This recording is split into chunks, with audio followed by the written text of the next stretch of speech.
Ha, senda-ku. Manmi? Assalomu alaykum hammaga, yaxshimisizlar do'stlar? Bu jiddiy murojaatimni diqqat bilan oxirigacha eshitishlarini xohlardim, chunki bu narsa oldindan bo'lib kelgan. Hozir mana bitta oldingi storiyamda ko'rdinglar.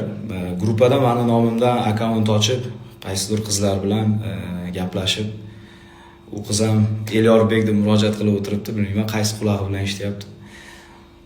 Oldin ham kurashib kelganmiz bunaqa fake akkauntlar bilan, o'zligini yo'qotgan insonlar bilan. Oldin ham kurashib kelganmiz. Oldin qanaqa bo'lardi? Meni nomimdan akkaunt ochib, Instagramda, Telegramda birovlardan yordam so'rab, pul so'rab, nima deydi, karta raqamini qo'yib, mana shunaqa o'zini manfaati yo'lida pul so'ragan insonlar bo'lgan. Hozirgi kunda ko'ryapsizlar, yaqinda juda shov-shuvga aylanib ketdi. Biz nomimizdan qaysidir erkak kishiga yozib, qanaqadir suhbatlar bo'lgan. Bu yerda ko'rishinglar mumkin, qanaqa gap so'zlar yozilgan. Endi o'qish yoki aytib berish uyat hisoblanadi.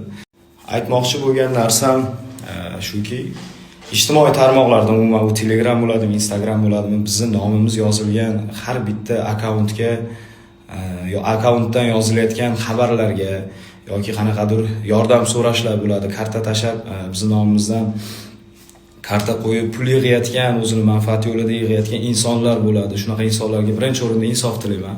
Hammasiga Xudo bor. Unga ishonayotgan bizning xalqimizga bu murojaat. Unga ishonib ergashayotgan xalqimizga murojaat. Hamma narsaga ham ishonib, unga ishonch hosil qilmaguncha unga ergashishlikni to'xtatinglar.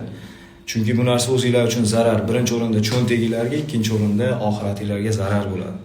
Gapirgan shuncha gap so'zlarimni hozir meni hayotimda bo'layotgan har xil gap so'zlarga, tuhmatlarga, xullas qaratilgan fikr yoki qaratilgan javob tariqasida qabul qilishlarini xohlamasdim, chunki men u tomon bilan umuman ishim ham yo'q, e'tibor ham qilganim yo'q.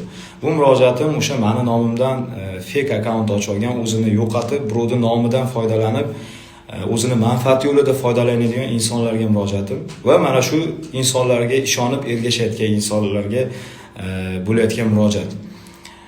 Agar men sizlardan yordam so'raydigan bo'lsam, qanaqadir mablag' tomonlama, kimgadir yordam beraylik degan tomonlama, agar sizlardan yordam so'raydigan bo'lsam, mana shu galochkali Instagramim bor.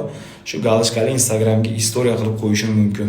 Qiynalgan birorta oila bo'lsa, ularga yordam beraylik deb qo'yishim mumkin. Undan tashqari Telegram yoki sizlarda lichkalaringizga kirib yo gruppalarga kirib, men hayotda unaqa SMSlar kanallarda tarqatmayman.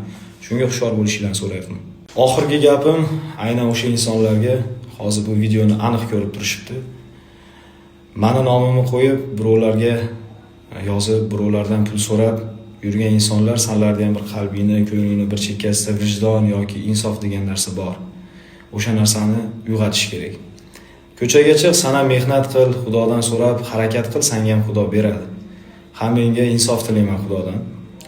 Shunaqa insonlarni gap so'zlarga aldanib, ishonib yordam berayotgan insonlarga ham murojaatim. Hushyor bo'linglar, hamma narsaga ishonch hosil qilib, keyin qaror chiqarishinglarni so'ragan bo'ladim. Hammaga rahmat. Buni qaranglar. Shuncha gaplar gapirdim mana hozirgi istoriyada. Assalomu alaykum hammaga. Istoriyada gapirgan gaplarimni gruppaga tashab, tipa yana meni nomimdan yozyapti, buni qaranglar. Shu murojaatni chiqishga majbur bo'ldim. Buni qaranglar. Buni qaranglar. Screenshot qil gruppani. Mana.